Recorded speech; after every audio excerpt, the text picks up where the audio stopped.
After an Essex councillor used racist language, residents of the town start a no-hate campaign. Ramadan almost halfway through, the outdoor decorations making this stay-at-home period a little bit more cheery.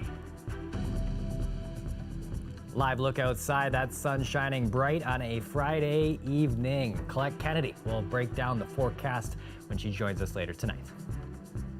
I'm Chris Hensing, thanks for watching. COVID-19 rates in Windsor-Essex still climbing despite a provincial shutdown and mass vaccinations. Even still, the region's taking in patients from harder hit zones because our hospitals still have capacity. But as CBC's Katerina Georgieva reports, it's all a balancing act. Here's the weekly case rate for Windsor-Essex. It's grown from 86.6 to 95.9 cases per 100,000 people for the last 7-day period. I don't want people to be complacent and think that things are under control. These variants definitely have a potential to turn around and increase at a rapid rate. Ahmed hopes to see the cases taper off with the stay-at-home order. But even still, the situation here isn't nearly as bad as areas like Toronto and Peel, which means there's room to help. Starting this Sunday, the region will be taking in even more patients from out of town. 5 patients a day for Windsor Regional Hospital, a total of 40 for next week. Other Erie St. Clair Lynn hospitals are helping out too. Blue Water Health in Sarnia getting up to 3 patients a day. Windsor Regional Hospital is about double the size of Blue Water Health, so it makes sense for them to take about twice as many as patients as us, right? Now, if Windsor Regional Hospital fills up and we have more space, then we'll take more than them. As for who decides what number of patients goes where? It's generally happening at the administrative level at the hospital, and they're communicating all around with a provincial table. Any of the GTA hospitals, whether it's Trillium or Osler or any of the heavily affected hospitals, they usually just declare how many patients they need to send out, and then Ontario Health helps with the triaging and dividing up their load. Haddad says even though the pandemic right now is worse outside the region, it has a direct impact. It's not a Toronto problem because it's it's our issue collectively because it's soaking up resources. Because an orange helicopter transferring a patient from, say, Scarborough to Kingston is out of commission for someone who might be getting into a car accident in Arthur, Ontario, for example. That means a chopper. So the system is finite. The silver lining? Chakrabarty says after a big influx of patients after Easter in the GTA, things are starting to slow down a bit. So we still will need help, but I think it's going to be not as much as we did 2 weeks ago. And this region's hospitals say they have a moral and ethical obligation to step up to the plate to provide that help. Katerina Georgieva, CBC News, Windsor. Now, there were 4,500 new infections reported in Ontario today. 818 people require intensive care. That's another record high. A number of Toronto area hospitals simply overwhelmed, as you heard Katerina say. They're having to move patients to less crowded facilities. Mike Crawley has the latest. This is an intensive care unit inside a bus, a specially equipped ambulance staffed by critical care paramedics from Orange. It's rolling down the 401 toward Kingston, taking the critically ill patients that Toronto area hospitals cannot handle because their ICUs are swamped. And it is very important that everybody understand what is happening within the walls of these hospitals.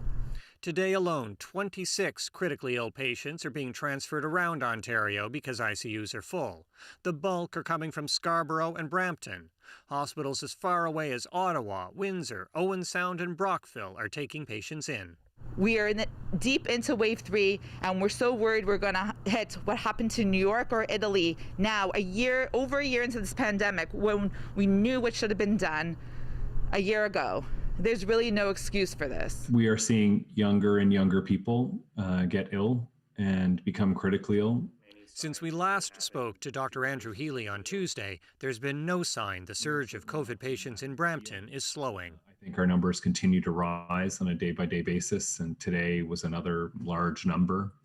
I think we are preparing for things continuing to get worse.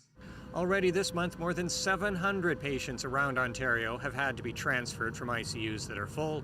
That's nearly triple the number in the entire month of March. I'm humbled by our staff in the emergency departments, in the critical care units, in the respirology wards, in the COVID wards. The contributions that they bring to the table we will never be able to thank them enough for that. And we're going to continue to ask more of them every day.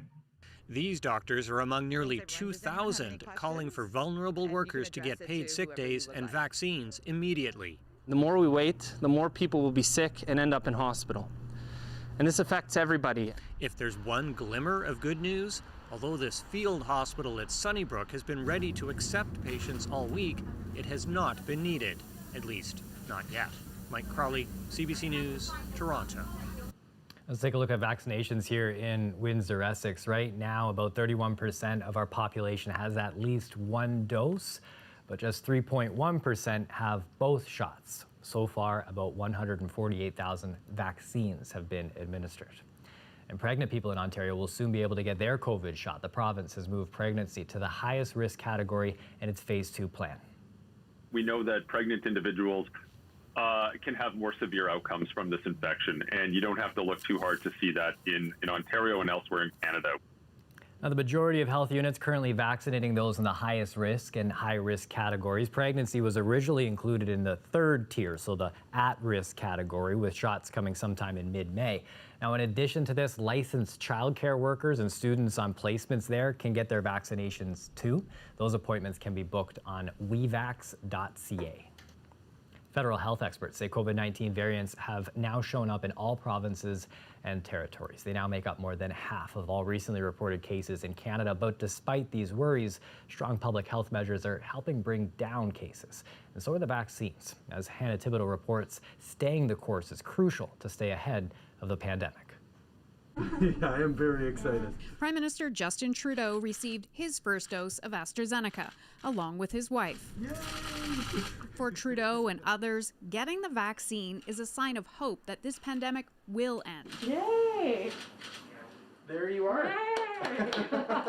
Canada's chief public health officer says she's optimistic as she looks toward the summer, saying if one dose of the vaccine can get into the arms of at least 75% of adults, and 20% have had 2 doses, that will trigger lifting the most stringent measures. It could be anywhere, from somewhere in that sort of, mid-July to August kind of time frame. But even then, you have to be cautious and not sort of just lift everything. You're going to lift things in stages and see what happens. Adding to the tools to get more vaccines into arms, the National Advisory Committee on Immunization lowered the age of eligibility for the AstraZeneca vaccine. NACI recommends that the AstraZeneca COVID-19 vaccine may be offered to individuals 30 years of age and older. But the committee added some people may choose to wait to get the mRNA vaccine, like Pfizer or Moderna. More than 1 million doses of AstraZeneca have been administered. 4 cases of rare blood clots have been reported. People will need to look at how worried they are about COVID, how much COVID there is in the community, whether there's a vaccine available to them now, and if they want to get vaccinated now, how much they are worried about adverse events, because we all are worried about that in a slightly different way. But the general advice still remains. Take the first vaccine that's offered to you. Hannah Thibodeau, CBC News, Yarmouth, Nova Scotia. Now, despite the new lower recommended age for the AstraZeneca vaccine, Ontario's Ministry of Health says the province won't be offering it to people in their 30s just yet. In a statement, the ministry says, quote, "We look forward to receiving future shipments of AstraZeneca, which will allow us to begin vaccinating more Ontarians in younger age groups. With approximately 337,000 doses remaining and future shipments not expected until May, we will continue to administer AstraZeneca to individuals 40 and over in pharmacies and primary care settings until we receive additional supply." Now, the news came just hours after Ontario confirmed the first case of an extremely rare blood clot linked to the AstraZeneca vaccine.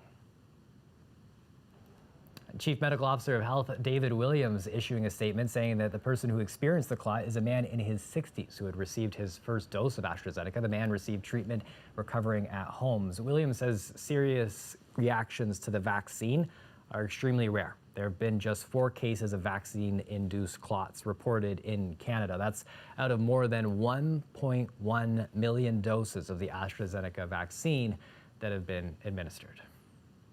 There's a group of people in Essex pushing for positivity, a small act to show support and to demonstrate in their own way that everyone is welcome. It wasn't just me.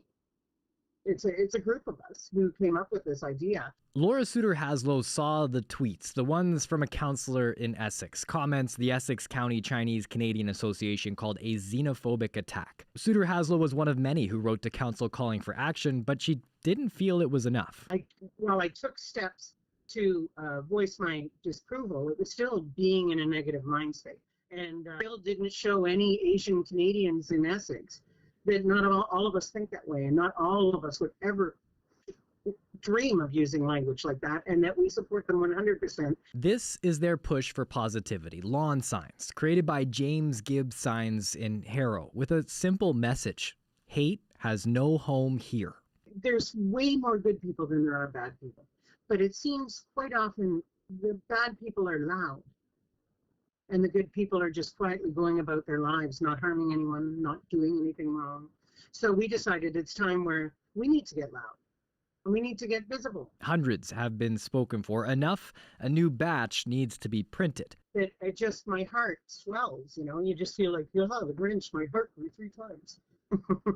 And it's good for other people who are experiencing the hate to see the group growing. $10 a sign to cover the costs. Suter-Haslow says she's moved by the stories that have been pouring into the Facebook page. I got a little weepy. Some of the ones that I read, there was a husband who wrote in and said he and his wife is Filipino, and she dreads watching the news, and she has suffered some verbal abuse, and they just think this is fantastic, and they want to do whatever they can to help us. Signs are already making their way across Windsor-Essex, some asking if they can be sent to other parts of Ontario. After a year of fear and a year of depression and stress, I think it's healing for people to have an outlet where they can just have something tangible, where they say, no, I am here for you. We're here in our collective humanity, and we're just going to spread joy. And while it might just be a small sign, it's support that sends a strong message. This sign is a visible hug to your community saying, we love everyone. Everyone's welcome here. And you can find those signs on Facebook if you do a search. Police have arrested a person in connection to hate crimes at the Trans Wellness Center. Very appreciative to Windsor Police for their dedication to this case. And we hope that this returns a sense of safety and some peace to the community members who might have felt afraid or concerned by these acts.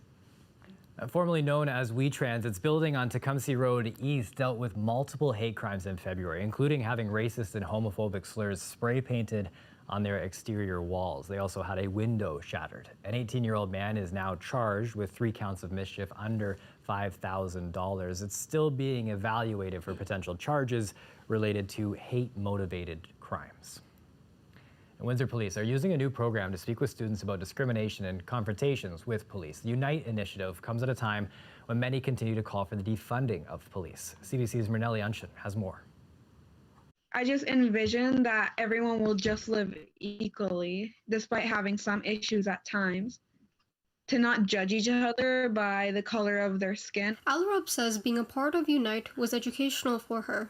Officers attend schools and talk about difficult subjects like sexism and racism, even unconscious bias, hoping these conversations will continue at home with parents. The program comes as there are growing calls to reform and abolish police. The children have seen, they've seen a lot. So the way we address it is we're about accountability and what happens, and we believe in due process as well. This week also saw a verdict in the trial of former police officer Derek Chauvin. He was found guilty on all 3 counts. The outcome was noticed by the students of Corpus Christi. I think the outcome was good. I think everyone is going to be treated equally in the future, and I think we're going to learn from everything that has happened. There was a mixture of emotions following the verdict. The students want to have hope for a better future. During the presentation with Windsor Police, they were able to draw and write out their feelings about racism. I drew 2 hands kind of coming together, making a heart, and they kind of had stripes of just different skin colors. And that was kind of to show that we need to unite and be equal and have that inclusivity with others and respect others like race and culture and religion, because we are all imperfect human beings and we deserve to be treated equally. I want whoever saw it to like understand what we're doing is wrong, and they're still people. People of color are still people. We all live on the same earth, same planet, and we have to treat each other equally. Windsor Police have done the presentation at 2 schools and are looking into speaking with other schools. Mrinali Anshin, CBC News. We're now more than halfway through the second pandemic Ramadan. Here in Windsor, some say the outdoor displays bigger than ever before. It's an effort to show the community that Ramadan is just as important to them as other widely celebrated holidays. We just see how people celebrate Christmas, for example. We see all those bright lights being put up in front of the houses. And it's actually really nice that like the whole community is united in putting such decorations, but when it comes to Muslims, we're kind of limited to what we can put. So we kind of found a twist to make it more festive in a way, so that our kids kind of live the experience of Ramadan. We're recognizing this month and letting people know that even though we're behind closed doors, it's still going on, because honestly, with COVID, nobody knows anything. We usually get together as family members and friends, like our neighbors, we usually have over for dinner during Ramadan. With COVID, unfortunately, with the lockdown, we really can't do that. And so this is a way to kind of experience that and feel that. I don't get to visit, a lot of people that I see most of the time during Ramadan. So, it is a little more complicated, but we try to do our best. We've added a lot of things these years, such as the lights or other little things like in front of the door. The Ramadan calendar that we DIY'd, and it has little incentives in it, such as go knock on your neighbor and say hello, and then you get like a candy if you do that, or start your meal with saying thank you, give gratitude to the food that you have in front of you. But other than that, it's always been done like at home, but now we thought like, why not show the community that we're actually doing that?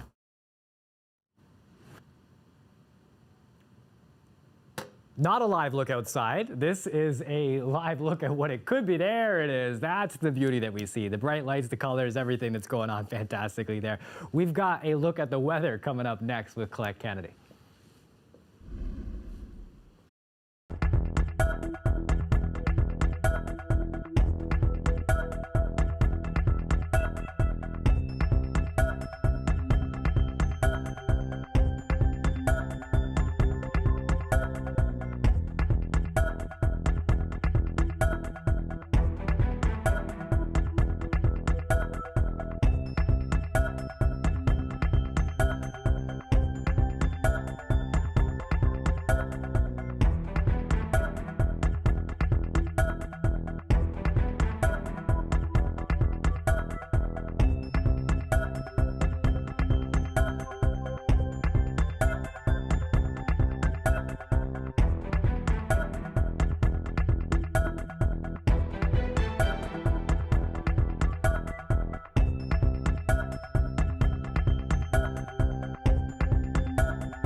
Joining us now for a live look at the weather is Colette Kennedy, who is in our weather center. If I move over to this way, maybe it's a little bit easier. I think we're going to have her pull her up here. Maybe she's able to listen to me here. There she is. We've got her. Button because I thought I don't have the right thing. I'm glad I didn't. Hi, everybody. Let's go ahead and have a look at what's going on here with our temperatures. I mean, you just have to stay focused, pay attention, because every day is something different. Today, 16.5. We'll round it up. All right, we'll take the 17 degrees. Very close to a seasonal high for this time of year, a little milder. But we started off below freezing there this morning. But we warmed up pretty quickly, and still looking at those temperatures, especially mild there. Sarnia, upper teens still holding on at 18 degrees. That southwesterly flow. I know the winds have been gusty, and the closer you are along the lakeshore, it does feel a little bit cooler, and the temperatures are a little bit lower there. A bit of cloud cover, yes, rolling in. Couple of things going on here as we look ahead into the weekend at what your weather story is going to be. There is an area of low pressure that's going to be tracking to the south of us. But that's kind of the key, is that it primarily will clip to the south of us, and so the heavier rain stays there. But see this little bit of snow here? No. We're not getting snow. But see that little bit there? That's along a cold front. That is going to kind of come our way and eventually sweep through later in the day tomorrow. As it does, it just increases the cloudiness and a few scattered showers coming our way.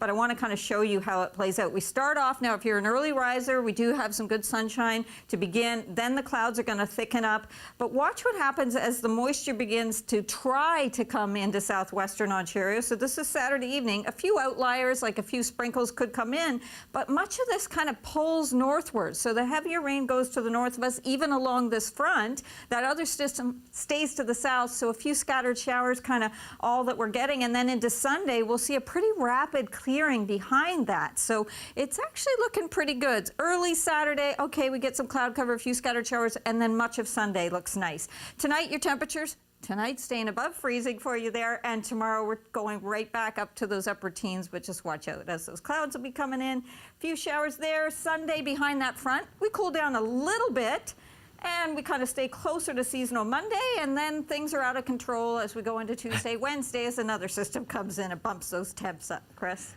Another system for another problem. Are you there? problem. It's good to see you. I've got you. I've got you. I just got told it was good that we leaned into the weather statement there, yes. so I like that. I have to ask you, Colette, we always talk about the temperatures and the way it affects people's gardens. Are you planting? Are you doing anything this summer? Have you put that effort out there yet? I'm going to say I'm still afraid to trim some of my garden because I just don't want there to be another cold night where those new trimmings are going to affect those plants. So I'm waiting a tiny bit. Sound advice. Thanks for this, Colette. Yeah. Take care. Now, Colette's got some good ideas, but we got a gardening expert as well who's letting you know those warmer temperatures, don't fool you into planting just yet. That's up next.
With the snow hopefully behind us and warmer weather on the way, if you're trying to get into gardening, you might be itching to get your hands dirty. But there's some things you need to know before making your bed and maybe help you get a green thumb. Today we're talking about getting your garden ready for spring. If you're like me, you've been pacing back and forth in the yard. We call this fool spring because it looks like spring, but if you put plants out now, they die a horrible freezing death. So what you can do to get your garden ready, check your soil. Squeeze it in your hand. You want it to maintain a bit of a round shape. You don't want to go flat. If it's too sandy, so if it just falls flat in your hand, you got to add compost, manure, and blend it into about the first 5 centimeters of soil. Just get a fork, turn it over. I don't like rototilling a lot because it kills all the kind of microflora and beneficial insects. And if it's too heavy, if it makes that golf ball, then you're not going to get enough drainage. In all plants, the roots need room to spread. They need those air pockets to spread into. So you can blend in some peat moss, some sand to really kind of spread it out. Now, in regards to what you plant in the ground and what you plant in containers, even when it's warm out, it's early May, really only your top few inches of soil are thaw. Heat-loving plants like tomatoes, your peppers, those plants need to go in containers. The radiant heat hits the side of the roots. And then the ones in the ground, as soon as you can work the soil, you can plant your peas, you can plant your lettuce and salad greens, and then after May long weekend, you can do your beans, direct sow. That's what you can do now. It's not the sexy stuff, but it is the most important. There's also succulents. Those are another one for some of us that don't know what we're doing. The peak viewing season for the Northern Lights is drawing to a close this month. Now, these are some of the amazing views that people in Fairbanks, Alaska got this past week. Viewing season usually lasts from August to April, after which point the days get much longer. The sun starts to set around 11 at night, rises shortly after, around 2 in the morning. Now, technically, the aurora is present in the sky all year round, but during this next period, the skies aren't going to get dark enough for those lights to be visible. That's it for CBC Windsor News. Now, if you're interested in that Hate Has No More Here sign that we mentioned earlier in their broadcast, the Facebook group Hate Has No Home Here movement. Now, don't forget, for news anytime, you can go to our website, cbc.ca/Windsor. We're on social media too. You can find us on Facebook, Instagram, and Twitter. It is the weekend. Please enjoy it responsibly. Thanks for watching.